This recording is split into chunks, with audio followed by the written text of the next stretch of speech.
এবার আপনারা বিভিন্ন এলাকায় পাড়া মহল্লা অলিতে গলি যেরকম চাঁদাবাজির টিম করছেন, ফৌজদারির টিম করছেন, সমন্বয় বানাইছেন, ওরকম করেই এই জিনিসগুলো প্রতিরোধ করার জন্য প্রতিটা এলাকায় পাড়া মহল্লা সব জায়গায় এই দোকান যাতে ইসরায়েলি পণ্য রাখতে না পারে এরকম ব্যবস্থা করেন। তাহলে ইসরায়েলের টনক নড়বে, তাহলে ইসরায়েলের বিরুদ্ধে কিছুটা করতে পারেন। এরকম রাস্তায় মিটিং মিছিল করে, সমাবেশ করে, আন্দোলন করে মানুষ, সাধারণ মানুষ, এদেশের সাধারণ মানুষের ক্ষতি করলে আমরা তার রুগীর সমস্যা করে ইসরায়েল বাংলা শিখতে পারবেন না। যদি ইসরায়েলের বিরুদ্ধে কিছু করতে হয় কার্যকরী পদক্ষেপ নেয়। আসসালামু আলাইকুম। সচেতন সমাজের প্রতি দুটি কথা। এই যে যারা এত রাস্তায় মিছিল মিটিং করতেছে, সমাজ করতেছে, আন্দোলন করতেছে, এতে কি আপনারা ইসরায়েলে কোন বালটা শিখতে পারবেন? কিছু করতে পারবেন? বাংলাদেশ সহজ সরল মানুষকে আর কত বোকা দোষা বানাবেন? আর কত উনি কত রাজনীতি করবেন?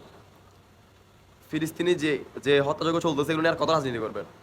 মানুষকে সহজ সরল পাই এসব আন্দোলন করে নিজেদেরকে ভালো বানিয়েছেন না, মানুষের কাছে সিম্পেথি চাচ্ছেন মানুষের কাছে, এতে বলে যে আপনাদের দল, আপনাদের সংগঠন ফিলিস্তিনির পক্ষে দাঁড়াচ্ছে, ইসরায়েলের বিপক্ষে। এ রাস্তায় মানুষের সমস্যা তৈরি করে, অ্যাম্বুলেন্স দাঁড় করে, যানজট সৃষ্টি করে ইসরায়েল কোনো পাল্টা চিনতে পারবেন? আপনারা কিছু করতে পারবেন না। যদি ইসরায়েলের বিরুদ্ধে কিছু করা হয় কার্যকরী পদক্ষেপগুলো নেন।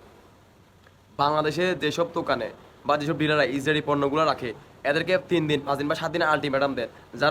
এরা এই কার্যকরী দিনগুলোর মধ্যে ইসরায়েলি পণ্যগুলো বিক্রি করে দেয়, নাইলে সরাই পেলে, নাইলে ওরা ব্যবহার করার জন্য নিয়ে যায়। দোকানে কোনো ইসরায়েলি পণ্য রাখতে পারবে না। 3 দিন, 5 দিন বা 7 দিনের আলটিমেটাম দেন। এরপরে যেসব দোকানে, যেসব প্রতিষ্ঠানে ইসরায়েলি পণ্যগুলো পাবেন ওখান থেকে সেগুলো তুলে ফেলে বিভিন্ন বস্তি এলাকা অসহায় দরিদ্রের মাঝে ওগুলো বিলে দিবেন বিনা পয়সায়।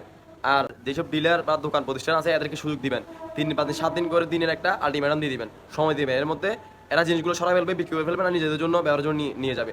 আর ইসরায়েলি পণ্যের বিকল্প যে পণ্যগুলো এগুলো ব্যবহারের জন্য সবাইকে পরামর্শ দিবেন, তাদেরকে এই পণ্যগুলো রাখার জন্য নির্দেশ দিবেন। আর এই কাজে যারা রাজনৈতিক দল, ঊর্ধ্বতন কর্মকর্তা আছে, প্রশাসনিকভাবে যাতে সাধারণ মানুষের সহায়তা করে। আপনারা বিভিন্ন এলাকায় পাড়া মহল্লা অলিতে গলি যেরকম চাঁদাবাজির টিম করছেন, ফৌজদারির টিম করছেন, সমন্বয় বানাইছেন, ওরকম করেই এই জিনিসগুলো প্রতিরোধ করার জন্য প্রতিটা এলাকায় পাড়া মহল্লা সব জায়গায় এই দোকান যাতে ইসরায়েলি পণ্য রাখতে না পারে এরকম ব্যবস্থা করেন। তাহলে ইসরায়েলের টনক নড়বে, তাহলে ইসরায়েলের বিরুদ্ধে কিছুটা করতে পারেন। এরকম রাস্তায় মিটিং মিছিল করে, সমাবেশ করে, আন্দোলন করে মানুষ, সাধারণ মানুষ, এদেশের সাধারণ মানুষের ক্ষতি করলে আমরা তার রুগীর সমস্যা করে ইসরায়েল বাংলা শিখতে পারবেন না। যদি ইসরায়েলের বিরুদ্ধে কিছু করতে হয় কার্যকরী পদক্ষেপ নেন, যাতে ইসরায়েলে কিছু একটা করা যায়, ইসরায়েলের টনক নড়ানো যায়। এইসব নিজ দেশের সমস্যাগুলো ইসরায়েল কিছু করতে নেই। ইসরায়েলের পণ্য বয়কট আমাদের, ইসরায়েলের বিরুদ্ধে আমাদের এখন একমাত্র যুদ্ধের পন্থা হচ্ছে যে ইসরায়েলি পণ্য গুরুতরভাবে বয়কট করা। প্রত্যেকটা দোকানে, একদম একদম গ্রামের দোকানে, একদম প্রান্তিক পর্যায়ে দোকান যদি ইসরায়েলি পণ্য না রাখে ওরকম ব্যবস্থা। ইসরায়েলি পণ্য যে দোকান রাখবে একটা নির্দিষ্ট সময় দেন, 2-4 দিন, 5 দিন বা 7 দিন আলটিমেটাম দেন।